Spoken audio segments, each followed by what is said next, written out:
berita yang terkait dengan korupsi malah menurun nih, kecuali berita BJB yang naik. Sementara berita Pertamina agak direm kayaknya. agak slow.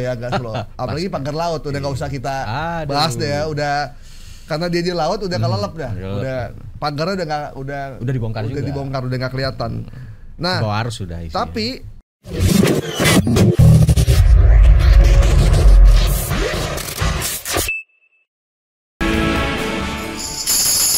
Assalamualaikum warahmatullahi wabarakatuh. Waalaikumsalam. Kembali lagi hadir di program spesial Viral Tapi Hoax. Teman-teman pendengar dan juga pemirsa di YouTube channel iNews Official dan juga Trijaya FM, dan juga buat teman-teman yang mendengarkan kami di seluruh Indonesia, kita Bang Asnil direlay di 85 radio di daerah. Saya sebut beberapa aja nih karena banyak sekali kalau disebut satu-satu. Ada Radio DC4 Jayapura, waduh luar biasa ya. Kemudian Papua. Ada juga Master Ternate, dan juga ada beberapa yang ada di Singkawang, kemudian di Tasikmalaya, kemudian ada di Lombok, dan juga di Bangka dan Belitung, termasuk di Situbondo. Tidak seperti biasanya, Viral Tapi Hoax harusnya hadir jam 3 sore, cuma sekarang kita majukan menjadi jam 1 siang. Tapi nanti kita kembali ke minggu depan, kembali ke zona normalnya. Jadi depan udah lebaran, Bang. Oh, udah lebaran, kita libur ya. Aduh. Oh, karena pembuat hoax nggak libur. Oh iya. Masa kita libur? Anda yang masih baru mendengarkan kami adalah program Cek Fakta, karena banyak sekali informasi yang beredar di media sosial maupun di media yang lain, sehingga kami coba cek faktanya. Banyak yang viral, tapi tidak semua yang viral itu adalah fakta. Saya tidak sendirian, saya bersama pemeriksa fakta dari Aji Jakarta, Bung Asnil Bambani Amri. Assalamualaikum, Bang. Waalaikumsalam. Sehat-sehat ya? Alhamdulillah. Apa kabar, Bang?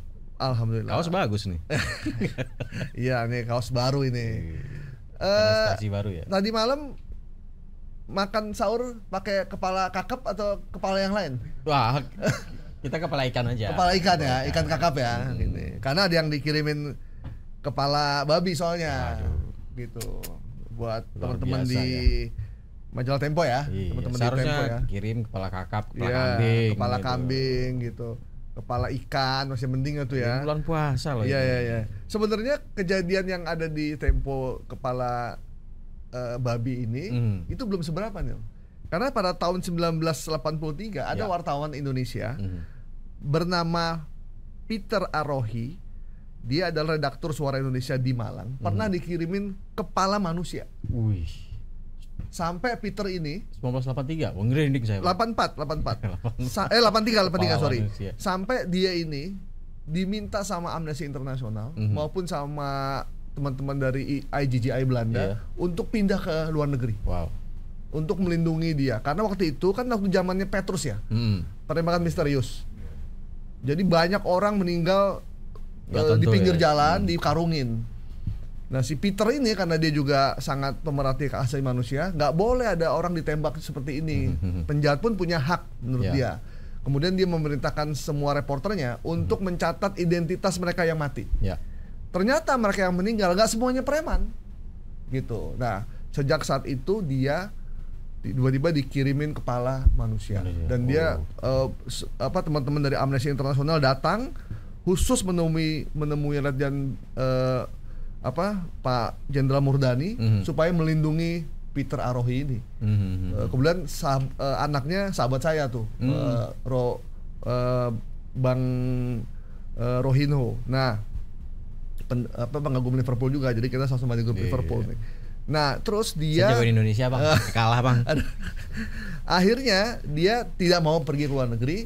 Dia akan terus berjuang supaya Petrus ini tidak boleh dilanjutkan di era Soeharto. Sampai akhirnya kegiatan penembakan misterius ini berhenti ya. Gitu. Bang Asnil tahun 84 udah lahir belum ya? Baru merangkak, Bang. Oh, baru merangkak ya. Aduh. Kalau Camar udah liputan. Oh, udah liputan. Wow, senior banget ya, udah ketahuan ya usianya. Oke, Bang, ini banyak info yang beredar ya, di luar dari peristiwa-peristiwa aktual yang terjadi ya. Kemarin kita tahu ada revisi undang-undang TNI, kemudian ada penembakan polisi di Lampung. Kampungnya Bang Asnil bukan? Lampung ya. Itu. Di Lampung gara-gara sabu ayam ya? Sambung ayam ya. Sambung ayam, terus ada beberapa berita yang lain ya yang agak banyak, termasuk berita yang terkait dengan korupsi malah menurun nih, kecuali berita BJB yang naik. Sementara berita Pertamina agak direm kayaknya. Agak slow. Apalagi pagar laut udah nggak usah kita bahas deh ya, udah karena dia di laut udah kelelep dah. Udah pagarnya udah dibongkar juga. Udah dibongkar, udah nggak kelihatan. Nah, harus sudah isi. Tapi ada yang beredar informasi terkait dengan korupsi pengelolaan tata niaga minyak mentah di Pertamina, bahwa mantan komisaris utama Pertamina Basuki Cahayapurnama atau Ahok ditetapkan sebagai tersangka. Ya. Setelah beliau kemarin sempat diperiksa jadi saksi di Kejaksaan Agung, kemudian ada perseteruan dengan beberapa pihak supaya Ahok jangan cuma ngomong doang, kasih bukti dong. Kemarin ngapain aja selama jadi komisaris gitu. Dan akhirnya ada info bahwa Ahok jadi tersangka. Ini gimana beritanya? Baik, informasi ini beredar di YouTube Bang, di YouTube. Nah, akun YouTube-nya ini sudah pernah kita di Bang sebelumnya, channelnya Kajian Online News. Nah, dalam channel ini itu terdapat informasi thumbnail dari tayangan ini, itu menjelaskan Kejagung tetapkan Ahok jadi tersangka, Megawati murka tuduh Ahok dikriminalisasi. Jadi narasi Megawati itu seperti ketika Megawati membela Hasto waktu itu. Nah, oleh presenter itu ketika saya coba cermati apakah ada nih oleh presenternya ini yang berjenggot ini dan berkumis tipis. Ini pernah kita bongkar nih sampai akun pribadinya, akun medsosnya kita lihat. Dulu dia penjual apa? Itulah pokoknya jualan ya. Pokoknya jualan lah. Jualan akhirnya beralih jadi YouTuber dengan memakai nama Kajian Online. Jadi akun Facebook dan media sosial dia terbuka, jadi kita bisa akses ya waktu itu. Nah, setelah kita cermati, informasi yang banyak disajikan itu adalah informasi antara thumbnailnya dengan isinya itu berbeda. Nggak sesuai. Jadi yang ini setelah saya cermati dari awal sampai akhir itu nggak ada narasumber yang menyebutkan Ahok jadi tersangka. Ya. Yang berwenang cuma 2 kan, 3 ya, KPK, Kejaksaan, Kepolisi. Ya. Nah dari 3 sumber ini nggak ada satupun yang menyebutkan Ahok tersangka, karena yang valid menyatakan dia tersangka adalah 3 institusi hukum itu. Nah kemudian atau mungkin pengacaranya Ahok atau siapa gitu ya. Itu juga nggak ada informasinya. Jadi setelah ditelusuri dari awal sampai akhir itu nggak ada. Dia hanya membacakan berita.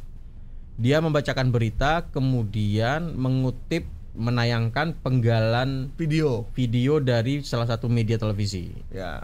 Dan dia membacakan narasi itu kembali. Itu udah pakemnya begitu ya? Pakemnya begitu. Dia bikin judul, thumbnail dikasih, videonya comotan, yang tapi isinya nggak sesuai dengan apa yang di judul. Yang di judulnya, di thumbnail judul yang ditampilkan di depan. Ya. Nah, jadi sesat nih. Jadi judul kemana, isinya kemana. Ya. Gitu. Padahal dia pakai nama kajian. Nama kajian harusnya kan mendalam ya. Iya. Dan si Kajol ini kayaknya masih eksis ya? Eksis Bang. Jadi saya juga kaget kok. Dan penontonnya kayaknya nambah terus ini. Kalau dilihat dari belakangnya dia pamer ini loh, prestasi YouTube-nya loh. Iya. Ini udah 600. YouTube tahu nggak bahwa dia ini banyak ngasih hoax ya dengan dilaporin belum nih? Bahaya loh orang ini sebenarnya. Kalau yang report kita itu biasanya kan satu-satu kan, berapa report baru direspon gitu.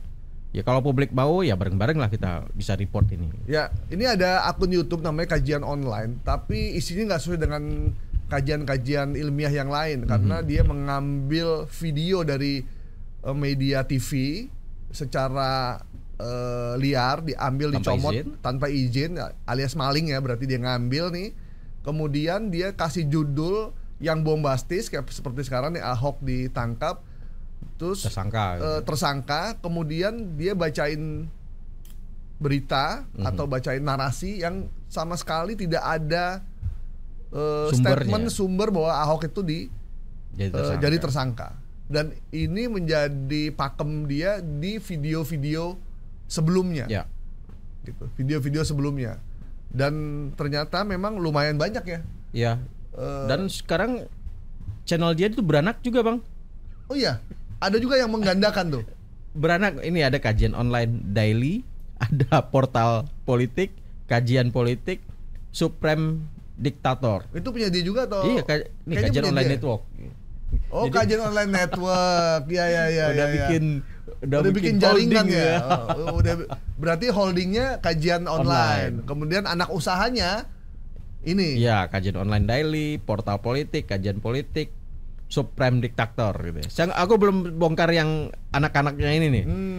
Tapi yang di kajian online ini kira-kira narasinya hampir sama. Hampir sama ya. Berarti ini anak-anak kajol ya? Iya. Oh, sama, Bang. Sama. Sama. Mungkin dulu bekas karyawan yang jadi hostnya sekarang ya. Iya. Jadi saya yakin dia mendapat keuntungan yang lumayan secara ekonomi, karena sebelumnya dia kan dagang kan keliling, kemudian dia coba main bikin YouTube, konten ternyata gitu ya. Responnya bagus, meskipun isinya nggak benar, ternyata banyak yang suka, banyak yang nonton, akhirnya dia meneruskan aktivitas haramnya ini untuk kepentingan pribadi. Ya kalau bikin konten ya sumbernya harus jelas. Ya. Karena ini menyangkut nama baik orang seseorang. Lain gitu ya. Sebenarnya dia kalau dilaporin pencemaran nama baik ya? Ya bisa, karena dia bukan institusi pers gitu ya. Iya, benar. Jadi karena dia sendiri, tidak ada flow of newsnya, tidak ada kajian jurnalistiknya, maka untung dia nggak nama kajian jurnalistik ya, kajur. Bahaya banget. Itu kita ngasih inspirasi orang deh. Iya, jangan. Kajol. Kajol ya, kajian online ini. Mungkin saya cuma, siapa sih namanya, saya lupa. Iya. Saya cuma mengingatkan ya buat tonton edisi sebelumnya. Ya, tonton edisi sebelumnya. Saya cuma mengingatkan buat teman yang mengisi materi kajian online ini, yang berkumis tipis dan berjenggot ini, kan sekarang bulan Ramadan, bulan yang tepat untuk kita tobat. Ya. Karena kalau kita tobat dengan kesadaran itu jauh lebih punya nilai daripada kita tobat karena kita di penjara. Karena terpaksa ya. Gitu. Ya, semoga kita saya bebas dari itu.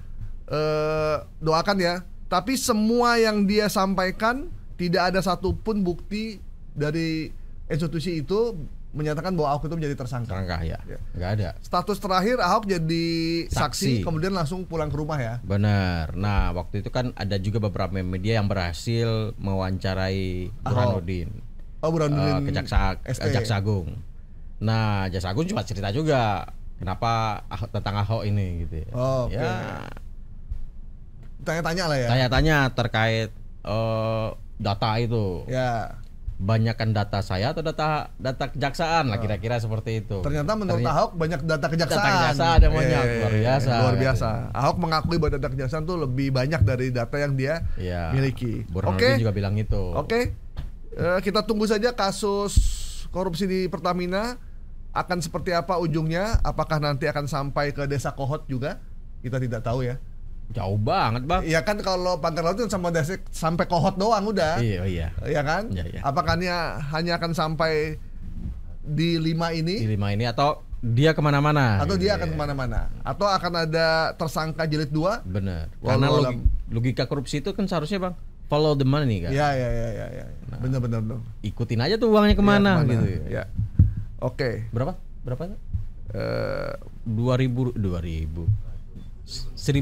nyaris 1000 triliun. 1000 triliun. Mendekati. Potensinya ya juga itu bagian dari potensinya ya. Oke. Potensi. Baik.